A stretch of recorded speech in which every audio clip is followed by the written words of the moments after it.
That was Carly Simpson on the Flea FM. My name's Benji. We're back here for another Friday. I'm bringing you home after a long week of work. And tomorrow, we've got some sex therapists coming on the show. I want to say thank you to everyone that's actually sending me messages for all the lovely messages about the car accident I was in last Friday. I'm all good now. Unfortunately, the car did not make it. So I'm actually on the hunt for a new car. Coming up next on the show, we've got Mika Haka, and we're going to talk about a bunch of new things: music, film, television, and some mental health things as well. You're on the Flea FM. Welcome to the Afternoon Drive show. I'm Benji. I'd like to give a shout out to all those boxers who are on their way to Golden Gloves this weekend during the Queen's birthday weekend. Today we've got a special guest in the studio. We've got the one and only Mika. Kia ora, Mika. Kia ora, Benji. How are you? I am good. How are you? Very well. Very well. Now, I apologise for all the traffic that comes through Devonport because I know that can be a bit of a pain. That's an understatement. The understatement of the year. So I want to give the great people of Devonport, Bayview, and obviously Central City, for those who don't know who Mika is, who is Mika? I create things. That's probably the best term. Books, movies, music, stage shows. I like that. I create things. Sometimes it's easier to say that than I write songs and books and I make movies. People tend to do these days, but I'm a creative creature. Yes. And some of my favourite content I know from what I've seen, because I've obviously done a lot of research on the great, wonderful Mika, is obviously your music. And you've actually travelled across the world with your music. Yes, I've pretty much been to every continent but Antarctica performing. Is that the aim? I think it was the aim because I think as an artist in this country it's really supportive. However, you do need to travel to maintain a longer career often. New Zealand is a fantastic place. We are more conservative by nature because we're a smaller populace. I mean, wasn't that long ago we were only 3 million people. Yes. Which isn't even the suburb of Sydney. Yes. So when I was performing, and my audience is quite bespoke in the sense. So I'd be doing Edinburgh Fringe festivals, and I've done things in New York and Cuba. Yeah. Some South America. Oh, goodness gracious. Yeah, it's just all over the world. But you see, you do that because you have to. It's not flash. It's nothing overtly glamorous. It is a great life. I think the best thing about overseas is you can reevaluate what is important creatively. Yeah. And the great thing what I love about your story is that music wasn't actually your beginning point. No, not at all. It was because your story, you've always been quite creative because you went to the aerobic world championships back in 1980s, 90s, yeah, early 90s. That was great. We were traveling the world for aerobic. If anyone remembers what aerobic competitions, okay, if you go to group fitness classes, it's kind of these stride jumps and moves done to 160 BPMs per minute, which is basically like moving after you've had 20 coffees in a row. And I went to Scotland, England, Italy, Brazil twice, Tokyo once or twice, Australia, and we should just go there and do these aerobic championships. They're not as popular now, I think, as far as popular, but that's also because now they are basically, I would say, gymnastics on speed. Yeah. That's a nice way of putting it for you listeners out there. It's like gymnasts moving so quick, it's like Mickey Mouse on speed. I think the best thing when you think about aerobics is kind of like Richard Simmons kind of. Yes. Very much. If Richard Simmons, Jane Fonda, Cher, all those group classes and also it was more fun when people first started, because what happened was it was also a massive work around women's liberation at that time. What happened, all these women started going to aerobic classes and meeting other women. And all of a sudden, if you have a look between 1982 and 86, I think it is, one of the largest divorce rates of women divorcing men in that period in history. Because it's kind of like the whole woman power at that time. Yeah, and not necessarily bad, because I had several women in my aerobics companies divorce their husbands. It's because they were growing as people. And building a community. Yeah.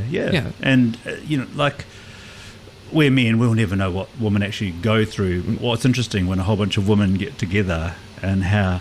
Because I was with them, because my team, I had lots of women in the team, and many of them, as I said, did separate from their partners. And I encouraged them to separate, not in a bad sense, but they were starting to go out and feeling alive, and they were getting fit and energized. And that is the best part of group fitness for me. Okay, we're going to come back and we're going to talk more about your music. Okay. But first, we're going to listen to one of your songs from one of your first albums, well, your first full studio albums, Portfolio. Oh, well, hit it. Yeah, hit it.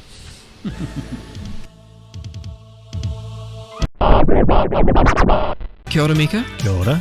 So next we're going to talk about your music, as you've got lots and lots of singles, albums out already, and you've done a lot of projects in music as well.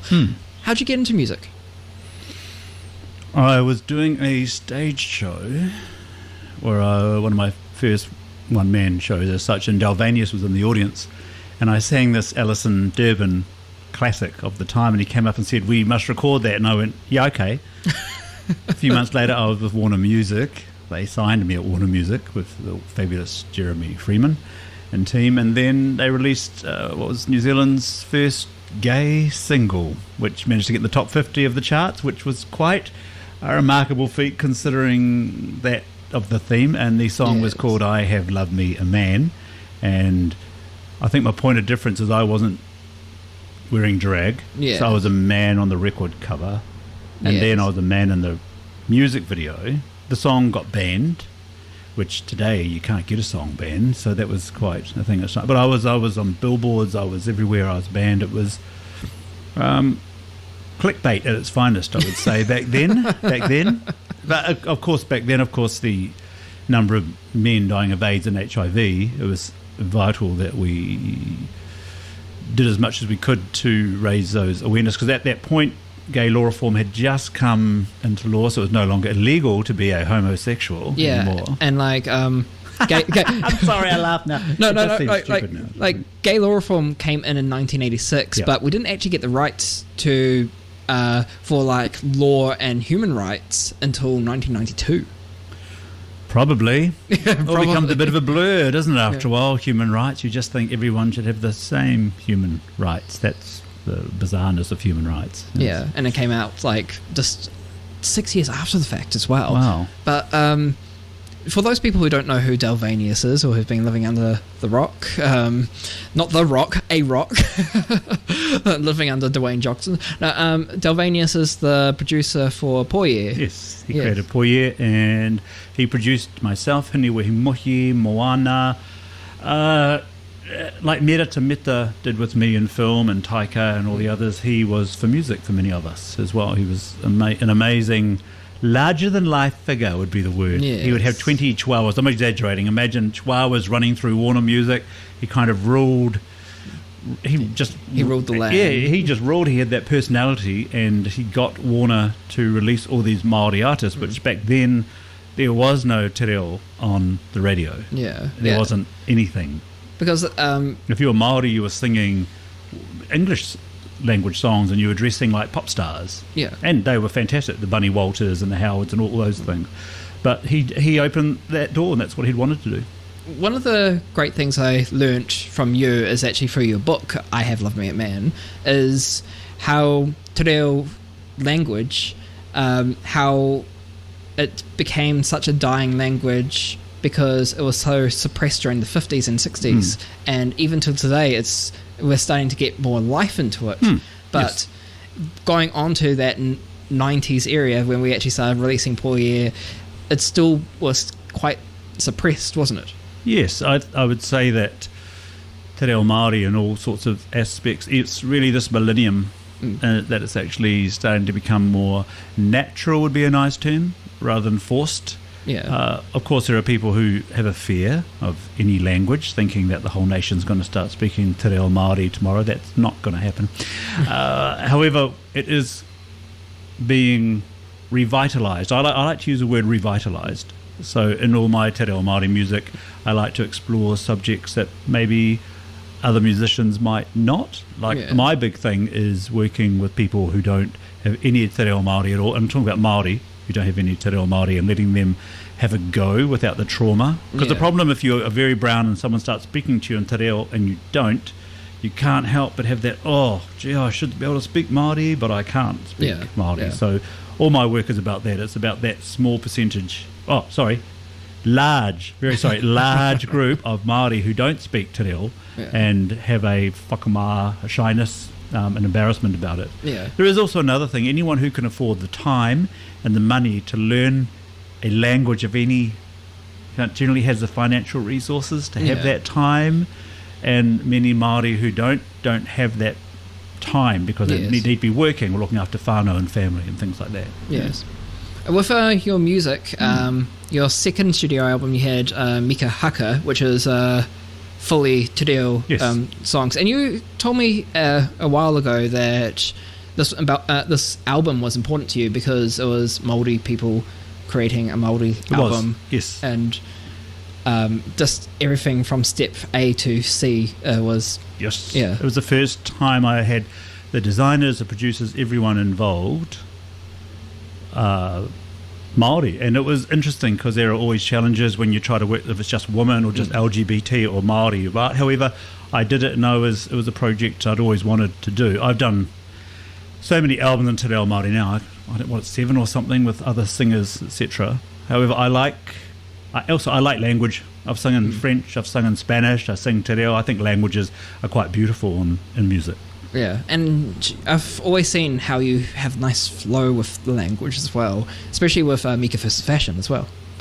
That's my favourite, probably, Mika versus Fashion. So they were kind of, you say, haiku, a whakatauki mō te, they're like proverbs, but they're kind of like fashion music. Yes. You know how they say in fashion, in this season we'll be having clothes that flow with the wind, that give you the sense of independence. They're those kind of lyrics. That was my favourite album. Yeah. And with I Have Loved Me Man, you went to the top 50 in the charts. So with Mika vs. Fashion, you got top 40 in the iTunes charts.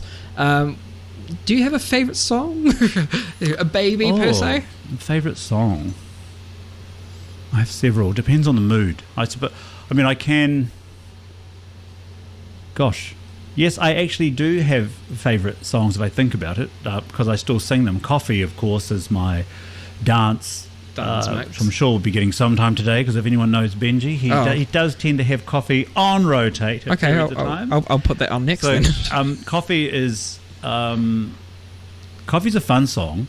I also they used it in the Sydney Opera House show I did... COVID has confused everyone's mind of time, but before COVID closed down the Sydney Opera House, and the original score it's set for Coffee, and maybe the listeners can have a listen and figure out what was so cute about the lyric in the chorus. Off you go. We're joined here with Mika. Just one of those things. I know, it's a Friday afternoon and everyone's sitting here drinking water. It's lovely. And for those people who don't know, we're actually in international... we're in international Pride Month, so I think Mika's kind of losing his head a bit. I'm doing Pride from the distance. Pride from the distance. That's actually him screaming from the distance. You've got to have fun. It's radio, for goodness sake. And of course, what we're doing for World Pride Month is we've got Cosmopolitans all here in the studio, and that's probably what he was coughing on. Drink responsibly, ladies and gentlemen. So we're going to talk about next. Before we actually talk about your television career, something interesting that people might not know about is you actually played rugby in school. Yes. But just throw that in during Pride Week to let you all know I also played rugby. Mika also played rugby as well as War Frogs. Just to prove your masculinity, I was a symbol for diversity, I think, at my school. The only Māori, the only... Back in the 70s? Back in the 70s, back in the decades. And also... you didn't. Let's start this again. You didn't do just rugby, but you did track and field. Is that right? Yes. That was my addiction when I was a kid. I lived at the track. Long jump, 400-metre hurdles. Mm-hmm. I think I got to the age where it must have been 18 or something, and I realised I was in the sort of the top 8 in 400-metre hurdles or something like that, and I went, I can make money out of dance, and back then you couldn't. You had to be completely amateur. You could not accept even a token, like a food voucher, a record voucher, that you'd be disqualified. So, if I can't make money, then you might as well just do dance. Yeah, and that's purely because of it, because you didn't want to go down the sporting. No. No. Yeah, which obviously led you to the aerobics championships. Well, that was money as well. You said money, international travel, so that was professional from day one. Yeah. But also you can't. It's really hard. Look, anyone who's an athlete out there knows what it's like. Or musicians, they all know what it's like. It's a constant struggle. So I loved aerobics. Yeah. I loved aerobics. I loved dancing. I loved music, and I managed to have a career out of those things. So, and I retired from aerobics about 92 when I just realised I could tell it was starting to peak, and it was a kind of sport that was all over TV back then. It was on prime time at one point. I think Disney even had like a Mickey Mouse aerobics sort of thing as well. Yeah, they did. So it was huge. It's kind of fallen off a bit now. But yeah. I think they tried. Is it at the Olympics? No. Call it now, callers, to Flea FM, and let us know the aerobics at the Olympics these days. Yes. You can actually send your messages over to the Flea FM's Facebook page or Benji The Flea on Facebook. Just putting in that little dig right there. Benji The Flea. Yeah, .com, what? No, on Facebook. Just search up Benji The Flea. Yeah. Benji The Flea. Benji The Flea. That sounds so... Oh, anyway, carry on. Carry on. Well, from dance, you actually went off to do your own theatre and your own dance company. Yep. Mm-hmm. And teaching a lot of people. You had your own class as well. Yeah, I had my own program at AUT for several years. I've had companies, breakdance companies, disco companies, modern Māori dance companies that I took around. Oh my gosh, all sorts. I absolutely love dance. I still do today.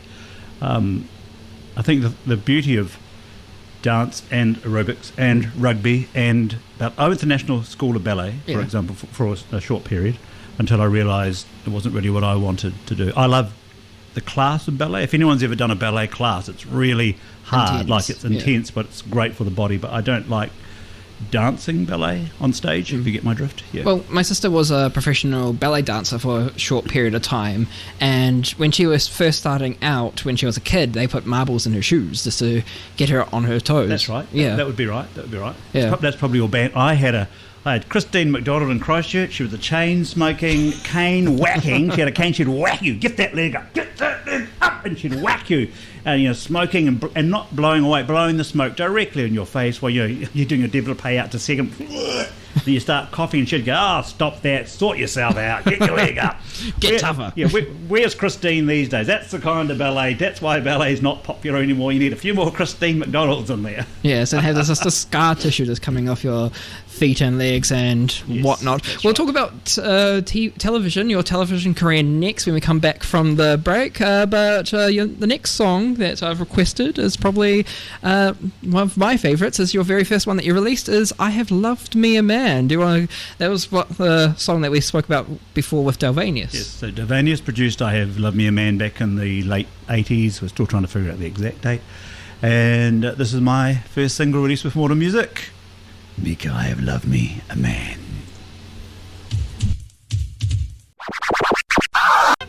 You're on the Flea FM. That was Prince with with Kiss. As you can hear, Mika is in the studio this afternoon. We're bringing you home from a long day's work, a long week's work, since it's Friday. When was the last time you had a long week's worth of work? I don't work. No. No. I actually don't work. I just write things, make things, and I don't have holidays. I just go and do things. It's quite fascinating. We were driving over today, and I was saying, because it's this thing called traffic. Yes. And I was going, what is all this traffic? And then someone who comes here quite regularly said, this is just every day to the North Shore. And I went, that's fascinating. Yes. Not that I don't work, it's that I just create. I think when you create and it's not a 9 to 5 and... and also you're always going out to things and you're meeting people. I say that ironically because you just constantly are working. Oh yes. In that respect, I'm working. But it never. For example, I'm writing a film script at the moment, and I'm seriously deep in the film script. I'm totally in it, but I love every moment. Yeah. So it doesn't feel like ever I'm working. Do you ever have those moments where, when you are writing and you're so deep into that writing, do you mix things up with reality versus when you're actually writing? I think my whole life is an altered reality at times. Yes. I just think I'm lucky that not lucky. I've worked hard for it, but I decided very young what I wanted to do, so the things I do make sense. Also, I don't think for a long time I've been chasing that you must be number one syndrome, which unfortunately permeates throughout the entire entertainment, actually many industries, radio, everything. You need to be better than someone else. I've kind of reached a part in my evolution where I'm very content with whatever I make.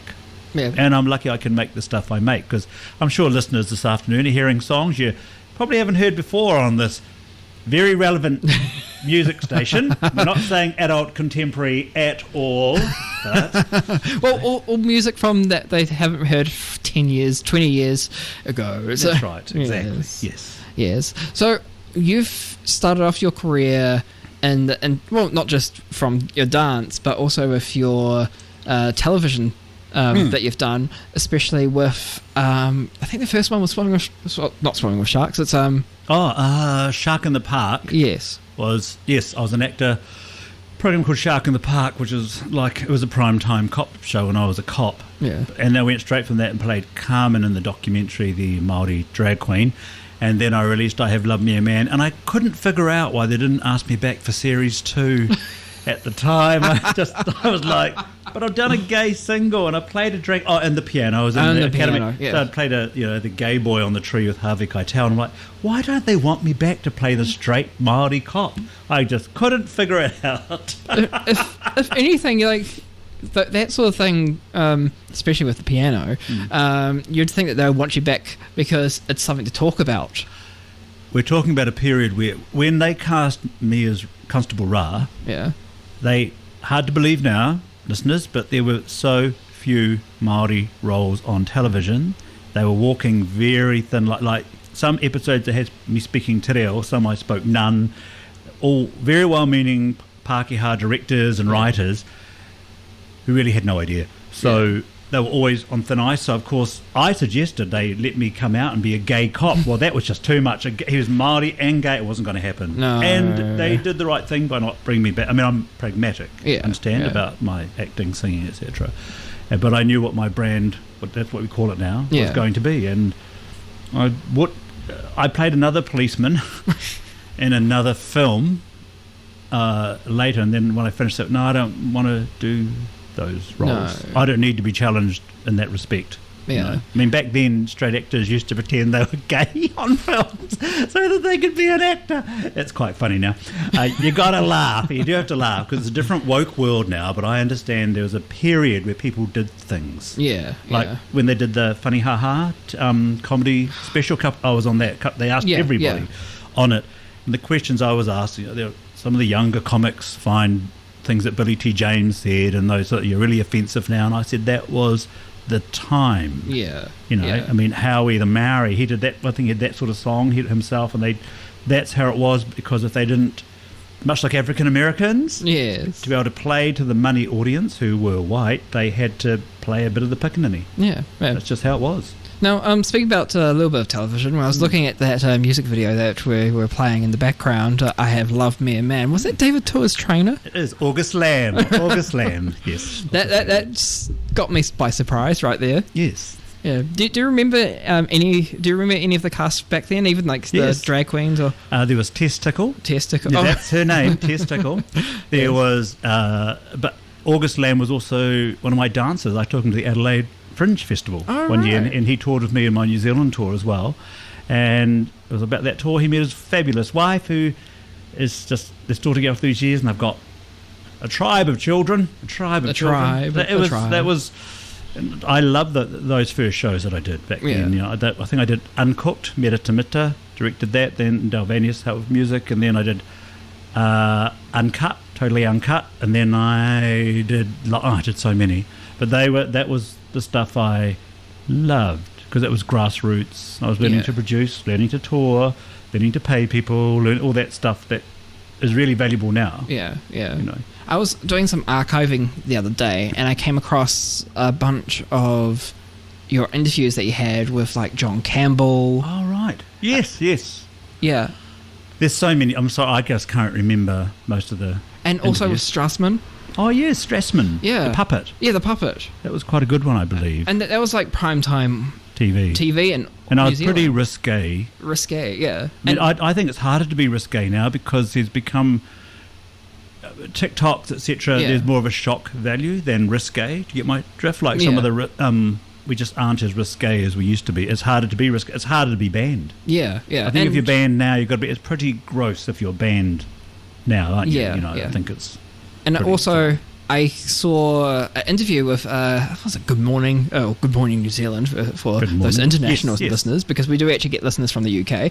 Good Morning New Zealand, that you're promoting Juiced, one of your cabaret shows. Yeah, Juiced. Yes, that was the one. Yes, that was the first one I took.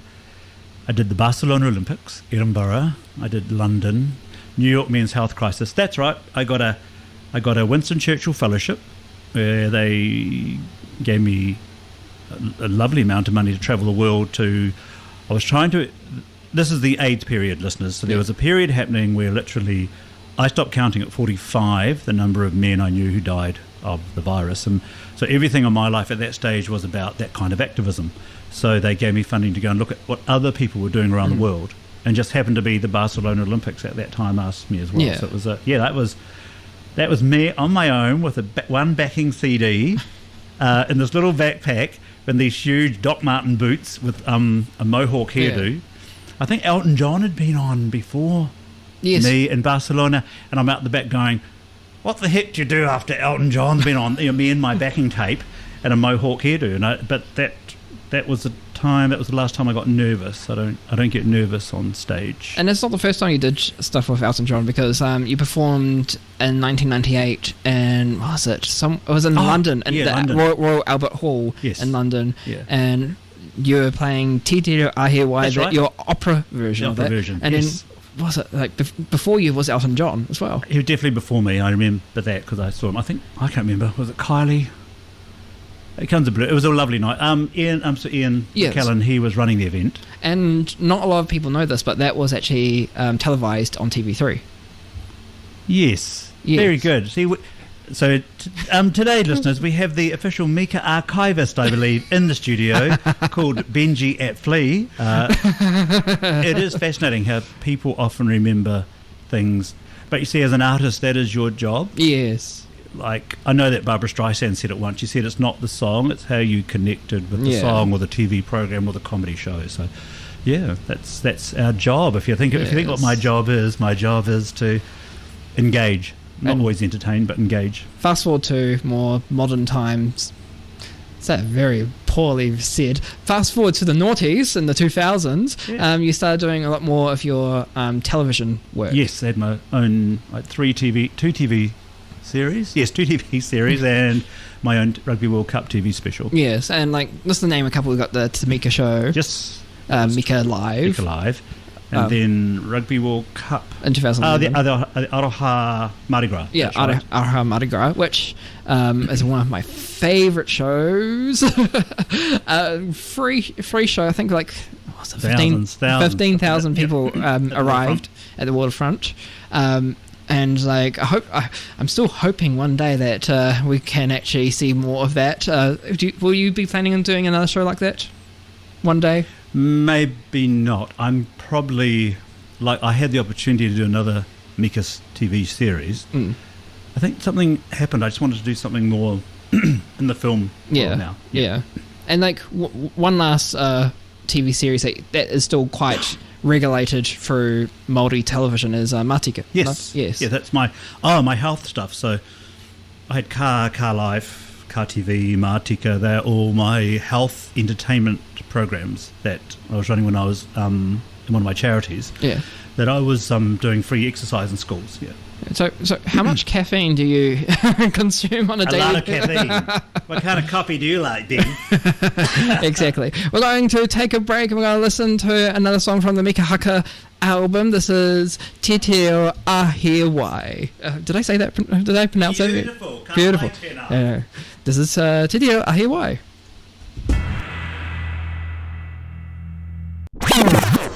8 minutes past 5, you're here on the Flea FM. There was Adam Lambert, never close our eyes. I was trying to actually look at the computer because the microphone's in the way so I can actually see. We've got Mika in the studio. I am, yes. Yes, you're here, right here. So you've been part of a lot of mental health organizations, and you've created your own charities and done a lot of work. How'd you get started in that?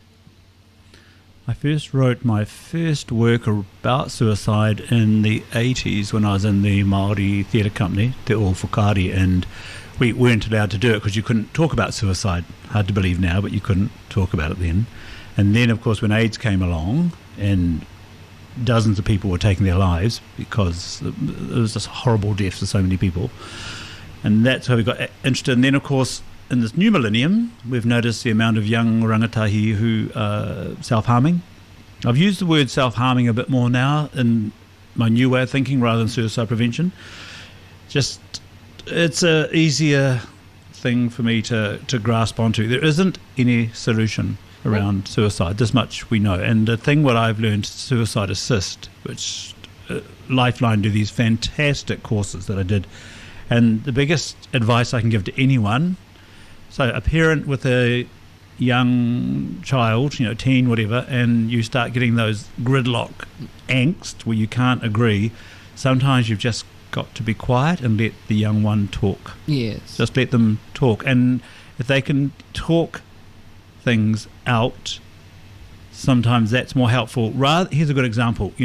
I've told you, I just did something today, and they say that's good. What you need to do now is blah, blah, blah. So they're always building you, so you're never good enough. We have to be careful. And we've got access to so much information, right? That doesn't mean we know any more. Yes. Now, it's amazing how you're talking about, instead of saying suicide prevention, you're talking more about self-harming. Yes. It's... One, suicide is such a big, heavy word, and it's a very important thing to say, but it's also, that's the end result in the journey when they actually go through that whole mental health struggles. And with self-harming, it's not just about the traditional, I'm cutting myself, I'm hurting myself, but it's also a way of thinking, because what some people say is, like, when you say, suicide, I don't have any suicide thoughts. Okay, well, have you thought about, you just want to sleep all day and do nothing? It's like, do you have those thoughts? Like, yes, I do, because not living is a form of self-harming. Unless it's actually, I just need to take a break, then that's completely different. And then it's like, not eating is a form of self-harming, and I can go on and on and on, but those are just some examples of what a different view of self-harming is. I mean, when someone is in that final state of suicide, and I've now been to hundreds and hundreds of things, there's a state of mind that you and myself are not in. Yes. So we cannot know that state of mind. Yes. So when someone's self-harming, it could be a call, it could be them trying to explore where that hurt is. I mean, we know the cutting is sometimes trying to release the depression. I mean, depression's a really good example. I don't have depression. Yes. I think most people get happy and most people get sad, right? Yes. And they're fleeting. Happiness, sadness. Depression is stuff you, I'm here. And that's also debilitating. And so depression can compound. It's quite a Western thing, of course, depression as well, oddly enough. And sadness doesn't actually equal depression. No, not at all. No. Not at all. And this is I remember when I was giving a lecture at one of the universities, and one of the young students said, how do you deal with depression? I said, well, I don't have depression. And I know I don't have depression because I now know what depression is, and I do not have depression. Depression is that thing you can't get out of bed. Yes. You actually can't get out of bed. Well, I don't know a day unless you've got a flu. I'm talking about illness, that I haven't been able to get out of bed. I think what is good, though, we now accept mental health a lot more than we ever did. Like if someone has a mental issue, we can now talk about it without having solutions. And the sad thing is about this is that even because I'm very glad, very lucky to have a really, really good GP, and everyone should be feeling comfortable that they should be able to talk to their GP, a medical professional, or even their friends and family. I still hear stories that GPs, people will go to their GPs and say, hey, I'm depressed, I don't know what to do. And the GP saying, don't look depressed. Yes, I have heard those as well. And, of course, we have to do this. If you do know anyone who has those thoughts and you're LGBT, for example, we have Outline, which you can just go online. There's also Youth Line for young people, and they text because, of course, a lot of young people don't want to talk; they want to text. Yes. There's Samaritans, there is Lifeline, there are services out there. However, one thing I have learned is it's easy to say there's a helpline, but then you're still talking to a stranger and you can still feel vulnerable. So it's trying to find that person you can talk to, medical professional, friend. Well, here's a really good one. I have a series online called the Aroha Project, which was my self-harm prevention web series. And one of the best stories is one of the young Westie blokes. Said he was out one night and there was this guy crying on the street. His girlfriend had left him, and he just sat there with him because he'd been to these courses with from Lifeline. Just sat there with him and said, "It's all right. We'll just sit here." Sometimes, especially blokes, guys, we just have to be quiet. Yes. Don't always say, "Oh, what we got to do? We should just say, oh yeah, and just sit there." Because sometimes just sitting with someone is enough. Yes. Yeah. Also, just to add to that with the whole Outline, is that Outline has a tech service now as well. So that's a new added feature that they actually only brought out this year. So that's a nice. But yeah, I've watched your Aroha Project series, and it's one of the best things I've seen in ways of mental health. Because it's not just as easy to access, you can actually go onto YouTube and actually watch it all over the place. Yeah. But it's also with rangatahi, everyday people, LGBT, you can reflect and relate to it. And it's one of the best things. If I'm going through, this person's going through, and I'm not alone, sort of thing. I think everything I do in the charities I create or work with, like my new one is a QPOC, which for those out there is queer people of colour. So it's anyone who's LGBT or thinks differently, spectrum, we're not talking, and allies. Yes. So I have Pākehā straight people in our organisation sometimes because we've become more omnicultural. And omnicultural is that ability to be in communities. For example, boxing. Yes. You could have a 68-year-old nice white lady sitting beside a 13-year-old kid from Manurewa screaming for the same right? Yes. This is where audiences are. So, we don't get, definitely for ours, we don't have age, race, gender being a thing. Yes. A thing. Yes, exactly. We're going to take a break now, but next Mika song we're going to play is from Mika Fizz of Fashion. Good. I hope it's uplifting after that conversation, for heaven's sake. Oh, smiley, happy stuff. Happy stuff now, happy. Well, we could go... if we go smiley, happy, we can go... Living on Rose. No, I was thinking more Dress to Express. That's too heavy. Just do that one. Okay, well, I'll do Aroha Love. You're on the Flea FM.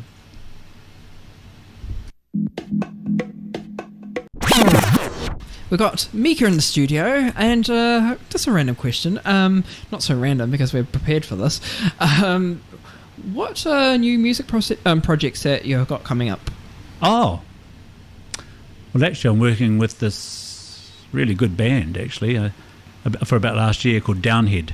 You can find their music. They're a couple of young guys who I'd say EDM, metal, hip hop, definitely got their own sound. Yeah, I like them because they have their own sound, and I'm really big on musicians who have their own voice. Yeah.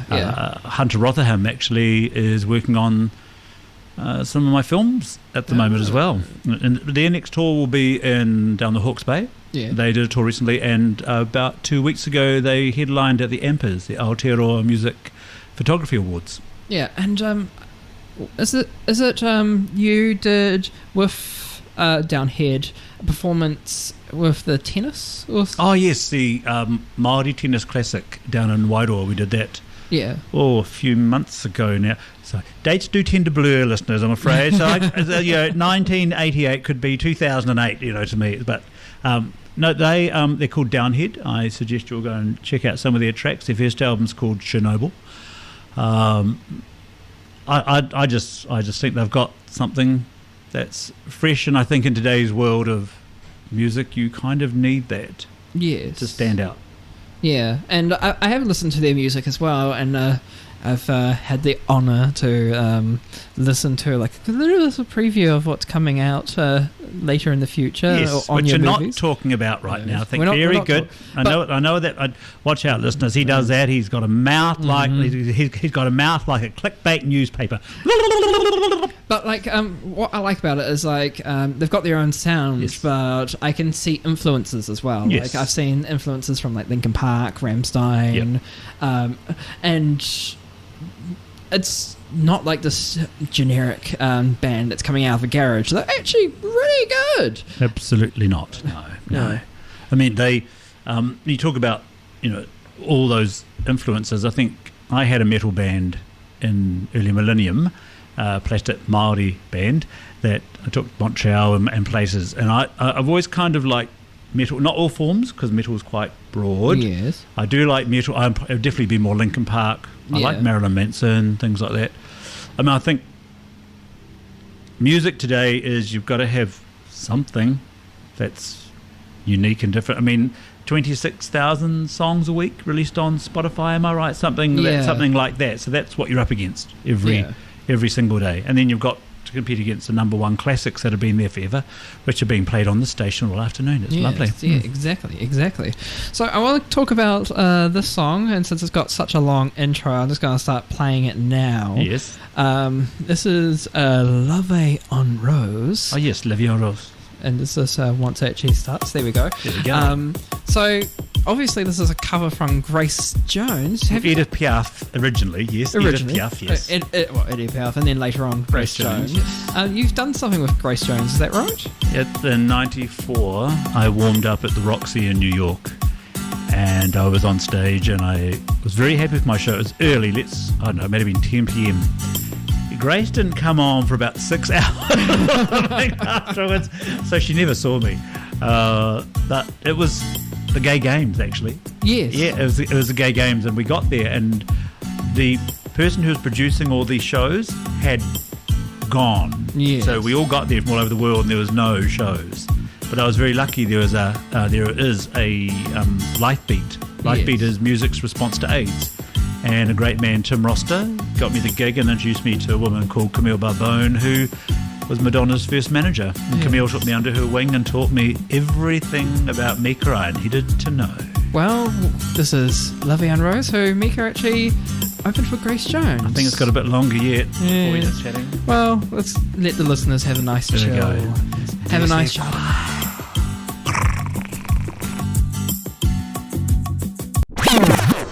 You're on the Flea FM. That was Heart with Barracuda. Blooming flowers on the floor. Someone just dropped some flowers. It's hilarious. Oh, flowers, yeah.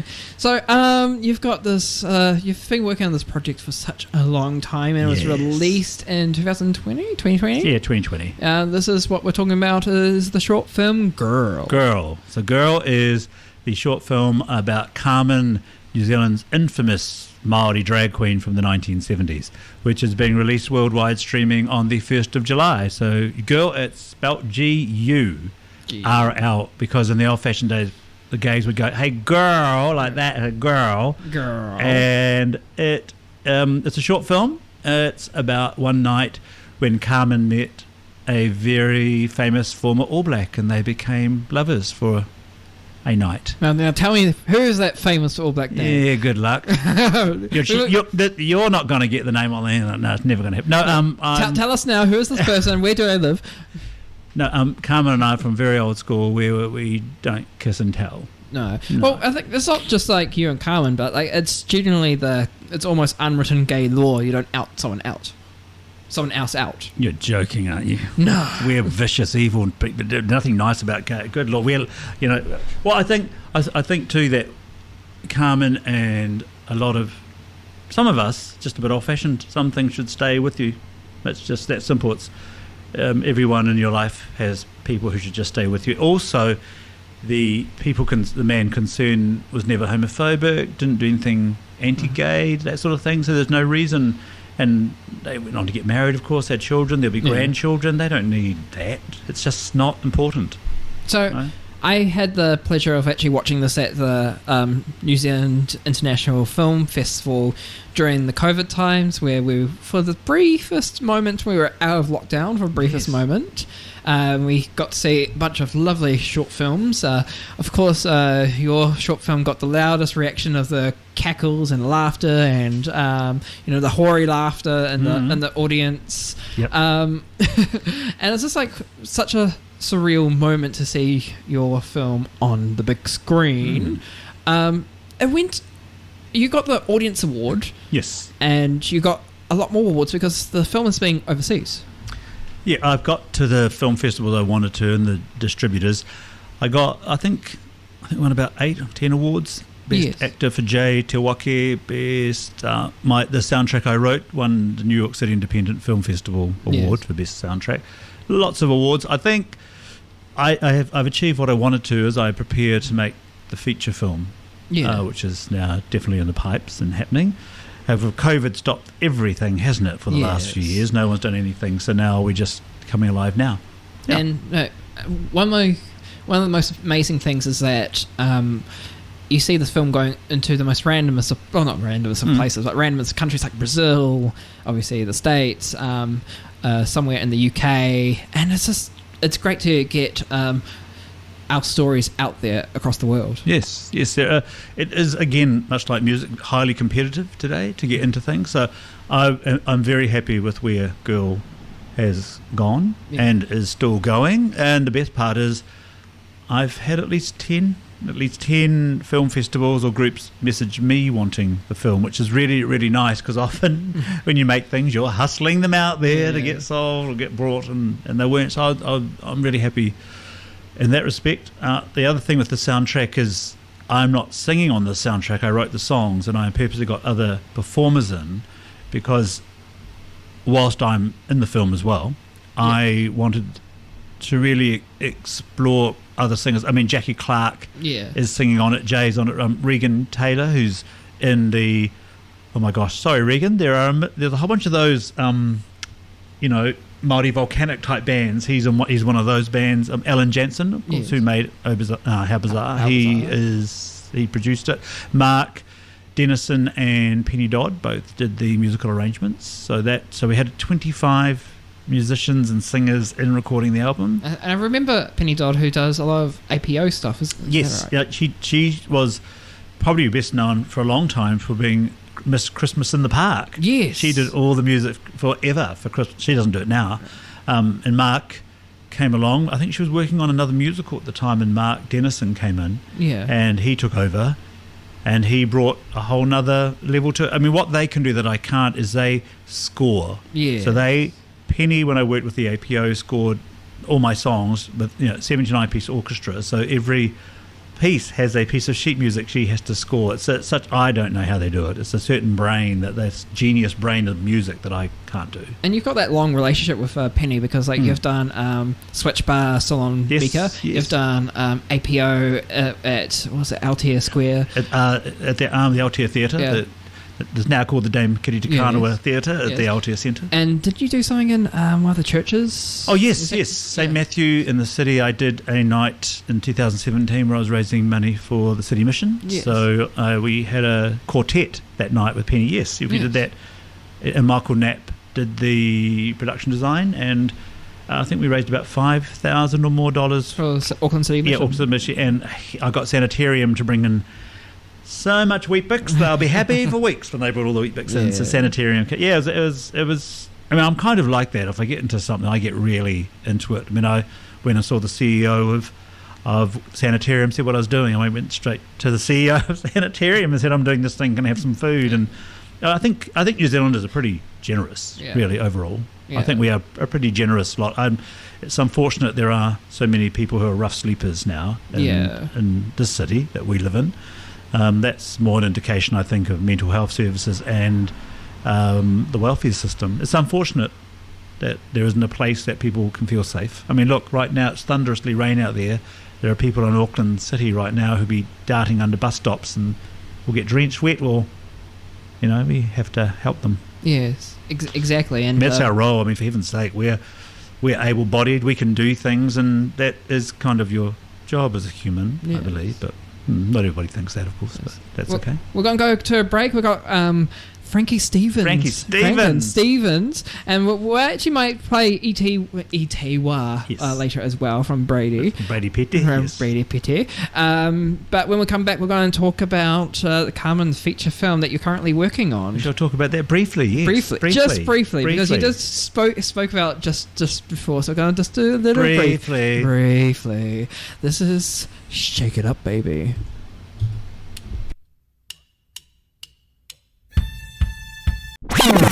Hey-ha! Itewa. Yeah. You're on the Flea FM. We are. It's 12. Oh,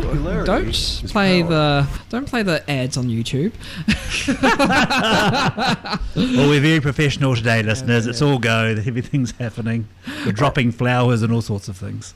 So, what are you working on currently? Currently, 3 film projects, a new company, a brand new charity we are establishing recently, and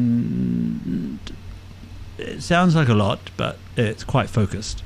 Of course, Downhead as well. Downhead and everything, yeah, because they're going to, well, they are, and it's just a really good mix, but with us all. I mean, I think what COVID's done with a lot of creatives, I would imagine, a lot of people, actually, everyone out there, restaurant owners, everyone, is they've all reassessed what's important. Exactly. And there's things I can't be bothered doing anymore because I can't see how it enrich me, how it will enrich myself, what I want to do, how it enriches the people around me. I think I have noticed too, when I go to some places I used to go, there's even, I mean, we're getting back to what we call normality a bit now, but there's always a part of us that remembers that time. Yes. So yeah. So you said before you were working on the Carmen film. Mm-hmm. You can't say too much about it, but it is in the beginning process. I'm actually looking forward to watching it. Yeah, you'll be in it, Fub, my way. So I've got this great role for Benji at Flea. Yeah, Don't you worry, listeners. He'll be that DJ. He'll be going, oh, and Carmen this morning she was exposing herself down on Lambton Quay. Say that, Ben. Come on, let me hear your voice. Off you go. This morning, Carmen. This morning. Yeah, Wait. you're hired. I see what he's doing there. He's auditioning. He's getting me to audition live to the thousands of listeners that's actually out there right now. Yeah, all 3 of you down there in Hamilton. How are you? All right? Yeah. Or Devonport. Sorry, Devonport. Yes. I want to say this again. I want to say thank you to Mika for coming into the studio. I hope you had a good time here. I had a wonderful time in your deluxe studio here with the coffee machine and the Volkswagen. And the Volkswagen. The 1970 Volkswagen. I want that. I'm not going to tell you now. No. Can you just push it out, please? Close that door. Yeah. And there we go. So last week we began the show with Taniwha by Mika. So we're going to close the show with Taniwha by Mika. Are we back next week at 4 p.m. till 6 p.m. right here on the Flea FM? You are on the Flea.